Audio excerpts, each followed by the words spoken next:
Okay. Alright. Okay, let's ask the way. Right. Let's go. Okay, welcome back Yeah. to the Shut Your Mouth podcast. Shut your mouth. This week's guest is my friend Paul. Hello? How's it? All good. It's real friendship right there. Yeah. Basically, I'll give him a little intro. We met each other at the gym. We trained together at CKB. He's wearing a Parlor t-shirt, my brother's brand. Yeah, I remember that when we were clinching it. And he was Yeah. like, that's a cool shirt, bro. Yeah. And then I remember I was looking on the Parlor Instagram. I was like, oh, that's that guy from The model. the model. The Asian model. Yeah, that's this guy. Doesn't look that good in real life. Yeah, so basically, and then found out that he's like a business owner, runs a little, Used to be big. yeah, well, Yeah. I mean, he runs a restaurant in Kingsland called Bangkok. At Bangkok. At Bangkok. Yeah. And then he also used to have another one called Arcade, And another one. which is, what was the other? Possibly right opposite W. It's called Po Brothers. Sold that one as well. Yeah. Okay, Yeah. well, we'll get into that anyway. Yeah. But yeah, so basically just a business owner in New Zealand. Both share a passion for like fighting, obviously. Yeah. So yeah, how long have you had? So how many restaurants have you run? So operated. I've operated or owned 3 restaurants. Yeah. So it started in 2011. Oh yeah. When I was 24, I think 23, 24. Yeah. No. It's been open for 9 years now. So I'm 33. So fuck out. Yeah, 24. There's 24, right? Yeah. 24. Yes. Too many espresso martinis. Too many espresso martinis. Yeah. Not enough pals. Not enough pals. Where is the pals? Oh, I don't know, bro. It's Yeah. Tuesday. It's Tuesday. Free advertising. Yeah. Sponsor us. Okay, and so started at Bangkok in 2011. Was going real well, so started another one in 2017 called Pro Brothers, and then that went off real well as well. So I didn't started. realize you ran that. Yeah, and then started another one in 2018 called Chica. Then it became Arcade. Yeah. Arcade was the spot. Oh nah, at Bangkok's the spot. Yeah, Bangkok's my baby. Arcade was my man Childhood. cave. Yeah. Man cave. I call it the man cave. Well, last week I had Dorpinette on. Yeah. And we were talking about his pop up that he had at your shop. Yeah. And that was like pretty. That was sick. That was sick. That was like once in a lifetime type of thing as well. Yeah, and it was cool, like, because we can get into like business and stuff, but Yeah. just you as a business helping out like Other small- up and coming like Oh, I other love businesses. that. I love that. I know how hard it is, Yeah, and like just to get a voice out there, you Yeah. know, it's what it is. and like credibility as well. Like. absolutely, Yeah. bro. In the at Bangkok days, we were 2011. We were doing what, $4,000 sales a week. Man, I was getting like $200 a week, working 7 days a week. You know, it was crazy times. Yeah. But eventually got a lucky review from Viva magazine. Viva News and Herald Oh, came in. They liked the spot. They interviewed us. That was my first media review, and we started kicking off from there. Yeah, Oh, man. and then so I It wasn't lucky. It was. Oh man, it's just all about the good looks. It all it all lined up perfectly. Yeah, it all lined up perfectly, Yeah, but yeah. fuck, if we didn't have that review. And then another thing that made at Bangkok was our graffiti wall. So Yeah. my friend, but now I call him brother, we were so tight. He painted this amazing graffiti at Bangkok, and after that, people just, you know, they look at the art. We were the first Like style urban style yeah. Thai restaurant. Yeah. So yeah. There's still. I don't even think I know any others. Was that? I don't even think I know any other urban Thai, like same vibe as yours. Oh well, there's Couscous now, and you know. Copy. Yeah. Nah. Oh, absolutely, absolutely. Oh, it's But, like Archie Brothers, eh? Oh yeah, absolutely. Fucking open arcade, and then suddenly Safe Ferris came, and then suddenly Archie Brothers came, and then all these other beer spot came in Kingsland. It was just like a bad product placement. Yeah. Almost. For those of you who don't know, arcade was pretty much like, so it started at Chicka, what he said, which was like fried chicken. Yeah, fried chicken spot, beer spot, and then he changed it to arcade. It was like same-ish menu, or you added new stuff? New stuff, like just the core things. That's the thing about what I learned about New Zealand eatery is like you can't niche it too much. Like in Thailand, you can sell just a pad thai, and people will go there for just the pad thai, you know. But whereas Thailand, there's 80 million people, whereas New Zealand, we're targeting 5 million people. So when I just opened that fried chicken shop, paying rent of $1,400 a week, and like it was just a fried chicken spot. Whereas other customers came in and they're like, "Do you have a gluten-free menu? Do you have a vegan menu?" And you're like, "No." And then there's it's like, chicken spot. It's a chicken spot. And then suddenly they're like, "Oh shit, we got a group of 10, but 2 of our mates are vegan." And we're like, right. You know, so that's one of the things that I learned in New Zealand hospo industry. Yeah. But yeah, so we had to, you know, change it up, turn it to arcade. The first arcade bar. Yeah. In New Zealand, almost and pretty much. The meanest games too, like the OG retro. Games. Retro Street Fighter 2 came back, stuff like that. But that's another story about it. It was like we didn't go all the way through as an arcade. So we started with 4 machines, and then I thought 4 machine was enough. Then it wasn't, because we called ourselves the arcade. So from 4 we went to 16, and then once we went to 16, Safe Ferris opened up, Archie Brothers opened up. Yeah. So yeah, it is what it is. Yeah, hard. But so how long have you been running AtBangkok for? Since 2011. 11. Yeah. So was that 9 years now? Mm-hmm. It's a long time. What's been your like favorite memory there? Favorite memory, or one of your favorites? Oh, if you man, can't think of like one. Well, favorite memory was that I pursued my dream. My dream, when I first opened a restaurant at 24 or 23, I can't remember how old I was. Probably 23, because it all starts to blur when you get older. Yeah, but the dream of owning a restaurant was to sip a glass of wine with a, you know, this was way before the smartphone came out. Yeah. So sip a bottle of wine, reading newspaper, and watching my staff work. You know, that was like the dream. Like, you the know, boss man. The boss man. That was like holding the UFC title for me. Yeah. And then we did that, and then I did that in Ponsonby, and then suddenly, you know, the dream's finished. What? Yeah. What do you do now? What do I do? Yeah. And then I started. Yeah, this is what. Yeah, so lost my discipline of, you know, with a business. You know, like, you need discipline, and I had discipline for AtBangkok because I want to prove my family wrong.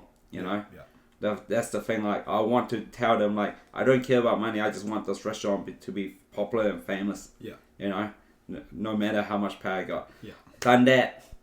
Read that. Had that newspaper. Had that wine bottle while working. Yeah. Watching my staff work. You know, I moved on, and then after opening Pro Brothers, I think it just got into my head a little bit. Finally had the money. Yeah. Spent it all on. Can I say it? Say what you know about it. Drugs and shit like that. Crazy. But crazy. Lost my mind. Yeah. Sold. Yeah. Too much stress because of all that partying and stuff like that. So, don't know why I sold Pro Brothers for, because it was doing better than AtBangkok. But I just love Bangkok so much. That's your baby, eh? Yeah, and did not know why I chose arcade over Pro Brothers because you know. But bro, end of the story. Don't do drugs. Just don't do it. And then, this was exactly what happened. So I opened once I realized that, and Pro Brothers was, Pro Brothers never went downhill, but Chica went downhill. Was when I finally, like, on the beginning of that, I joined CKB. Yeah. I went back to martial arts. Yeah. Because I was like, fuck, man, I need to clear my head a little bit, right? Yeah. And then that, well, being in CKB before everybody got famous, the only famous person was Dan Hooker. Yeah. Kai was getting there, but, he was tough, Yeah. Young up and comer. But just before that, I was there, and then I just saw all of them grow through discipline. Yeah. Kai, Israel, fuck. And then I was like, damn, I need to apply this to my work. Yeah. And that's when I saw, and not even the discipline, it was just like, you need to focus on just one. Yeah. On one, the thing that you love. Like what Kai and Israel and stuff are doing. They're focused on one thing, and that's martial arts, right? Yeah. Nothing else. So I that's when I decided to sell Paul Brothers, sold Arcade, but Arcade actually worked out real well for me because I had the marketing at the time, so I turned it to my online store. Right. At Bangkok. So you get the benefit of it without having the downsides of like the rent and all that stuff. Yeah, it was amazing. It was like we were still doing like $4,000 to $5,000 a week without hiring any more people or else paying rent. So it worked out to be like one of the best business moves I've ever done. But like martial arts, crazy times with martial arts. It's gotten me a lot. I started martial arts.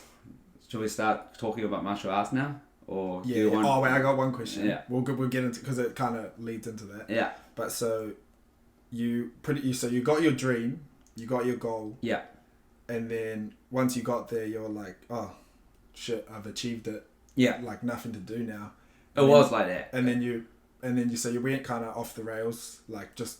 Oh, off the rails. Yeah, or just not focusing on. I tell you, off the rails, I was living almost a Justin Bieber life. Bro, I had in that most popular time of Pro Brothers, Chica, and at Bangkok, I was doing $10,000 profit a week. Fuck. Right? So I fucking hired a penthouse suite in the middle of town and brought in fucking 7 strippers. After that night... Bro, this is definitely the most action-packed podcast we've done so far. I like this. Keep going. Alright, after that night, I was like, oh man, I never partied that hard ever again because the hotel manager called me up the next morning saying that I owned $4,000 in debt. Fuck. And I was like, why? The basin was broken. There was smoke in the carpet. Glasses, bottles, all broken. And I was like, whoa. What the fuck did I get myself into? Oh shit. Yeah. So anyway, so that all happened. Yeah. And then you started like getting back into training and your martial arts and stuff because you trained when you were younger, right? Yeah. Well, that's the thing, man. I told you about this, Jason. Yeah. I told you Breakups are amazing. I told ever since Jason was like 19, 20. 19, yeah. He never went to university, so I was like, Jason, you need to. Yeah. I was like, Jason, your high school sweethearts. But you proved me wrong. He told me that the university girls are dangerous. Danger. But my girlfriend went to university at the time, so kind of technically. Okay, yes. Okay. I found a loophole, but. You did. But man, Breakups, they turn you Super Saiyan. I'm already Super Saiyan, bro. Nah, yeah, but bro, you're like Goten's Super Saiyan. Oh, you didn't do me like that. You didn't turn Goku Super Saiyan versus Frieza. You know what I mean? Yeah. Like bro, Breakups. From this one girl, got me to learn how to snowboard because my brain was just all over the place. All over the place, and I was like, bro, I spent 8 hours in Snow Planet. Finally, and then I told myself I'm not going home until I don't fall down on that. Mean. You know. Mean. So did that, and then I'm just snowboarding now. Oh yeah. Yeah. Shit. Oh, would that be the first? Yeah. Anyway, yeah. So and then I started my martial arts through there because I don't know why I just wanted to get punched in the face. I had no feeling, bro. It was like a real weird drug. Like it is, bro. Like when you break up with someone, like it's just feeling like a downer. Like every day is a Monday blues. Yeah. And you just like, and that's how I started martial arts. Oh, I was like, yo, I want to get punched in the face. And then now you punch people in the face. Nah. I still got knocked out by Kai. Sorry. Bro, that guy's strong, though. Bro.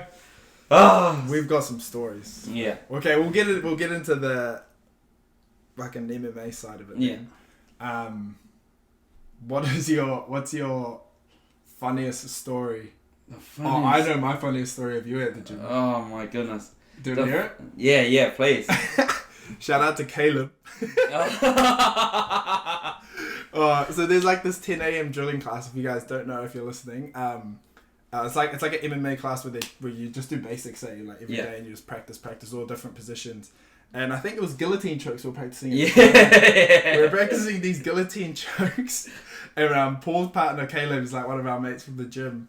He didn't tap, and it was like Paul had a real tight bloody guillotine in.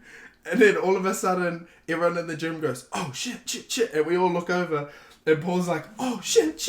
And Caleb had passed out because he didn't. He was shaking like a little puppy. And he was like having a seizure. Bro, like literally that guillotine was like 5 seconds on. I was like, literally, scary, bro. I was like, holy shit! How did I get it on so quick? Like it was literally 5 seconds. And I was like, whoa! I was scared shitless. For my friend there. Yeah. But then we can laugh now because afterwards it's he's fine. No brain injuries. Yeah. Nothing. Well, he's still getting hit in the head a lot. Yeah, he's a bit slow. But yeah. So what's your favorite, funniest? Oh man, there's too much. But man, I'll tell you.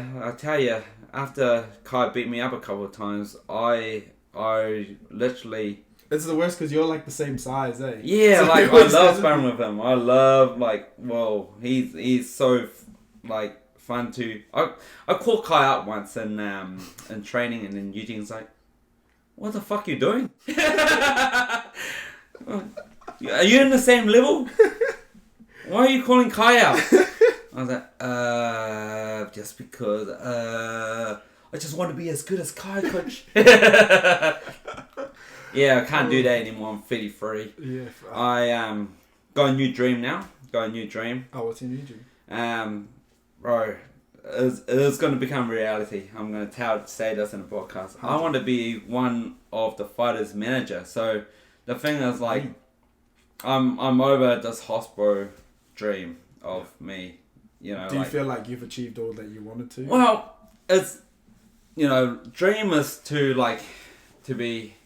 to be known, I want to have a footprint in this world. Yeah. You know what I mean? I don't want to leave this world without a recognition. Without I want fuck that. I don't want to be like a housewife where they born, have a baby, and just look after kids, and died, and the only people that know them are the kids, right? You know what I mean? I want to have at least a little name in that UFC where UFC is gonna be for a long time. Yeah. So dream in is the next 5-10 years, it's gonna be the biggest sport in the world. Oh, absolutely. Yeah. So the dream is it's crazy, but I'm working. I got myself a financial advisor now. Yeah. So got myself a financial advisor. And we're just working on it. So I want to be retired from hospital or retired from a normal job. Yeah. In another 8 years. Yeah. So that will make me 41. And then I want to become a UFC UFC fighters manager. Yeah. Yeah. So. I've been talking to States and Sadie about it. I've been connecting with George from Tiger Muay Thai. Oh, man. Fucking awesome guy. So is that Frankie's brother? Right? Yeah, Frankie's brother. Yeah. So I was like everyone thinks it's funny, but realistically, this is it. Like, you know, like that's cool. I didn't even know that. Yeah, like why I don't want to be stuck in a job where, you know, like I love the restaurant and I love making restaurants. Yeah.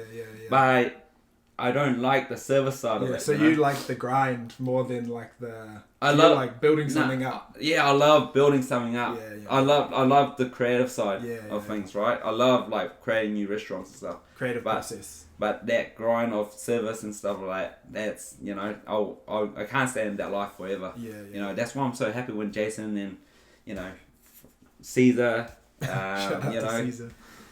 and all the CKB boys, Kai, oh man, Brad always comes around, Shane, you know, always love to see them, have a drink with them. They make my working life go so much faster. Do you know one of my favourite things about your restaurant is that you got fights playing on the TV? Oh, absolutely. Bro, it's so mean. Yeah, we just want to be like the mini Bangkok. You know, like that's what it is in the tourist industry of Bangkok is TV, fights, Thai food. Definitely. So I've got my financial advisor and everything, and we're working towards the stream. So bought my first property in Mangere East, and I think I'm going to continue being like I want to be a landlord. So we're going to build myself to be a landlord and keep on buying properties. Yeah. And then once I make $2,000 a week on rentals. Yeah. Like profit. Not that's after mortgage and everything. Yeah. That's when I'm gonna go to Thailand and I'm gonna adopt a fighter. Yeah. And just go all in with this one person. So when you have these, like, so say this one for example, I assume it applies to your restaurant as well. When you have a goal, do you just think about it and like work towards it, or do you make a plan of action towards it? Oh man, it's all, man, I believe in the law of attraction a lot. It sounds corny now, but man, I did it in 2011. I read that book in 2011, did it, you know, and I didn't know at the time that I did it. I didn't know at the time where I was on the table reading newspaper, drinking red wine, and I was like, holy shit, you know what I mean? Yeah. And then, doing lines. And it was just like, holy damn, like, I did it, you know? But as because I dreamt that, and I dreamt like, man, I dream like every time I visualize like my restaurant's full, it's full. Yeah. You know? Yeah. I'm trying to visualize this now. But when you visualize it, but then on top of that, do you actively make plans to? Absolutely, you need to execute. Yeah. That's the thing. Is like there's dreamers and there's dreamers and like there's someone doing it. You know, there's a lot of people in this world that goes, I got this restaurant. I want to do this restaurant. I thought of this concept before. This arcade concept. I want to do this for ages. Yeah. Why didn't you do it? Yeah. I thought about it for 5 years now. Bro, and to be honest, that's why I started this. Because I always, like, you always have, like, a $1 million idea. I'm like that guy. I'm like, bro, I wish I could do this. And then never execute. Nah. But then with this, I was just... everyone is in this world. Yeah, bro, with this, I was just like, fuck it. Just start it. Or who cares? Even if you only do one episode. Exactly. Just start it. Just jump. You know, just fucking jump, bro.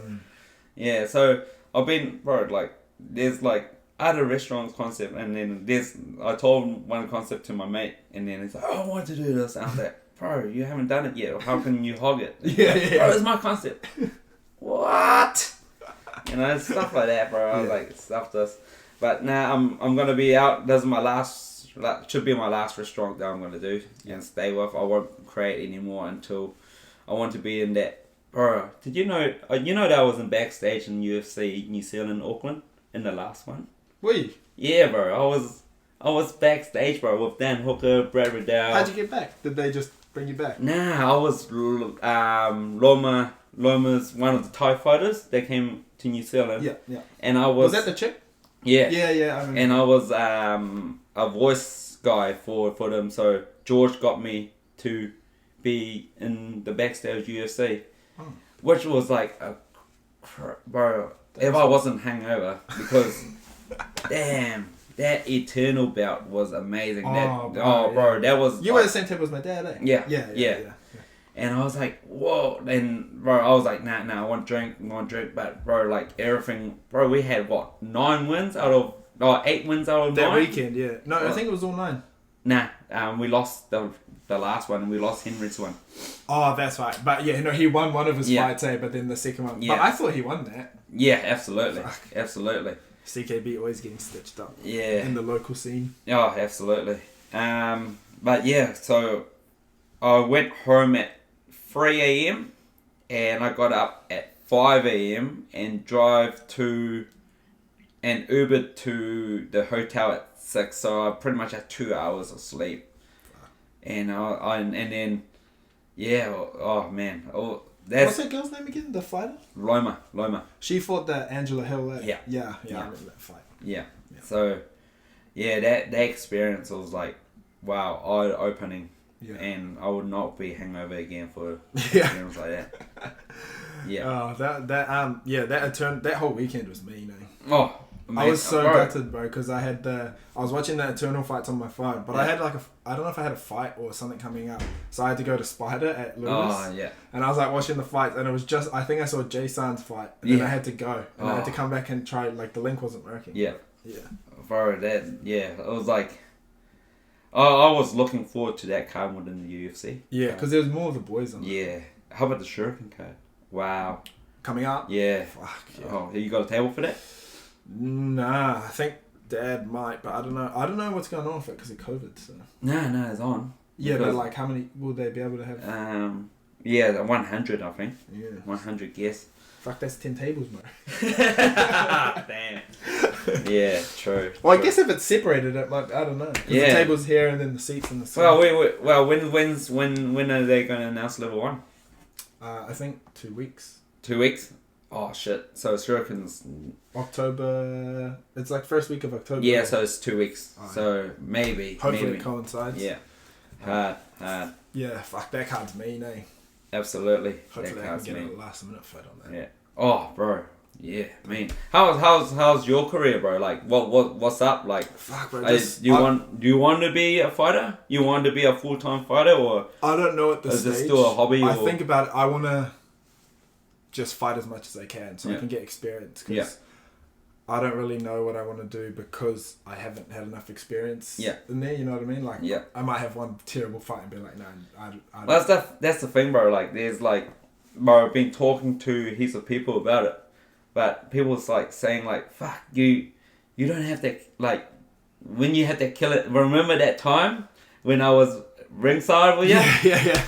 Fuck, that was a mean fight, and that cunt was good. Fuck yeah, he's pretty good. Bro, that was only a second fight, and I was like, oh yeah. That dude was good, you know. And then you Super Saiyan out, you know. Yeah, hard. You did that fucking rage on that third round. Do you know what fucked me in that fight?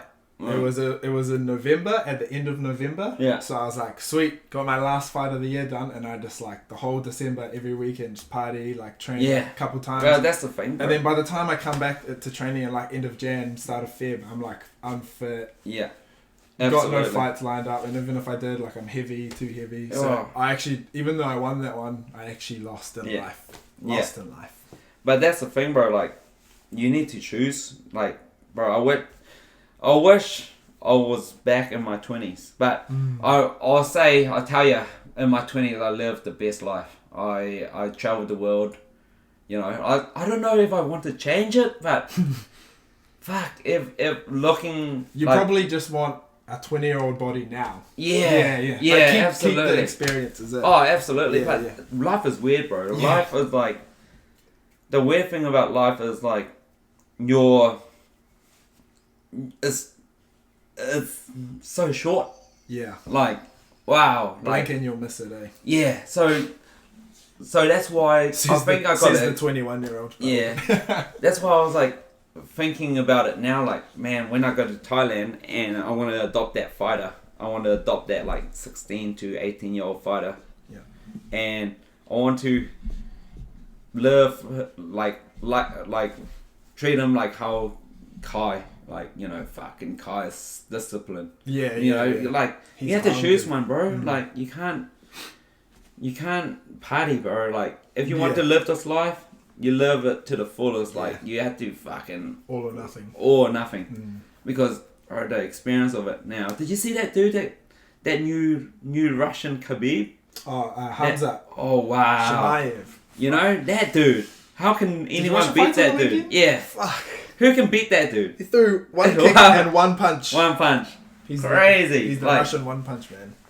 Bro, like how can you beat? Like that's the game of MMA now, bro. Yeah. Like every year there's a new guy who's just way better than everyone else. Yeah, but that like what Eugene's saying, bro. Like it's wrestling. Wrestling is the dominant of MMA. It's nothing. Like don't do in 10 a.m. Eugene class. He does not let you do jiu-jitsu. We be drilling that one person on the ground and one person in the guard, and he's like, if you don't hold a fucking black belt, you don't fucking submit that guy. Get the fuck up. Yeah. You know? And we're learning like, you know, the guard, what's it called? The frame. The frame. Yeah. The frame. I forgot what that position's called. Yeah. The like frame, a half guard kind of. Yeah. Work, bro. Yeah. Work like a charm. Yeah.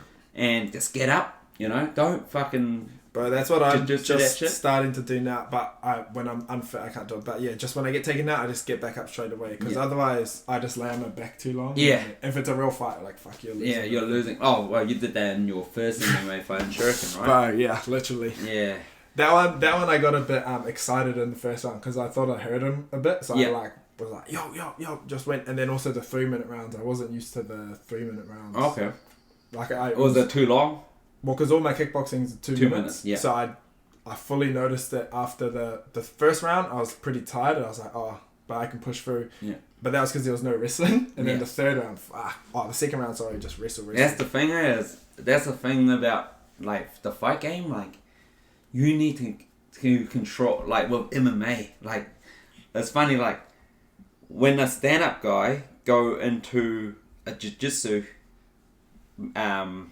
position, he just lose all his energy in that position because but when a jiu-jitsu guy goes stand up, bro, he's fucked. Yeah. You know, because fully fucked. But once you can manage that breathing and you're good. You're set for that 3 minutes. You're set for that 5 I'm minutes. actually kind of weird because I actually started with jiu-jitsu, but then did you? Yeah, bro. Oh, you did too with Hot Rod. With Hot Rod, yeah. Is it? Yeah. Oh, okay. Rod McSwain, you know Rod. Yeah, I thought you started with Oliver. Yeah, well, it was with him, and then we joined Oliver to like get like belts and stuff. Oh yeah. But it was just too far. It was because we drove all the way out to New Lynn. Yeah. Yeah. And then I did the sparring course at CKB. Because Rod trained there, so I was like, I may as well train where like my coaches train. Rod, man, fuck! I wish he fights again. He is. I know. He talks about it every now and then, but I don't know. He is one of the lost golden egg. Yeah. Fuck. Wow. But bro, even in the coaching scene, I would love him to be one of the MMA coaches, man. He is so good. Rob, he's my coach. Yeah. So. Yeah. Whoa. Holy my damn. manager. Yeah. Soon.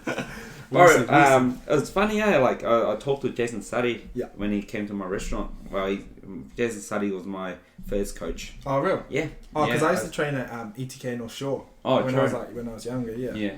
Oh, that was when I was living in Papatoe. Oh, yeah. So I went to ETK. Oh, for those who don't know, Jason Suddy runs ETK, and he's like the organizer of King of the Ring. Yeah. Yeah. Oh, so that's like his promotion. The best promotion. So you're talking to him. And I was like, how do I get into the fight game as a fight manager? He's like, it's all about the money.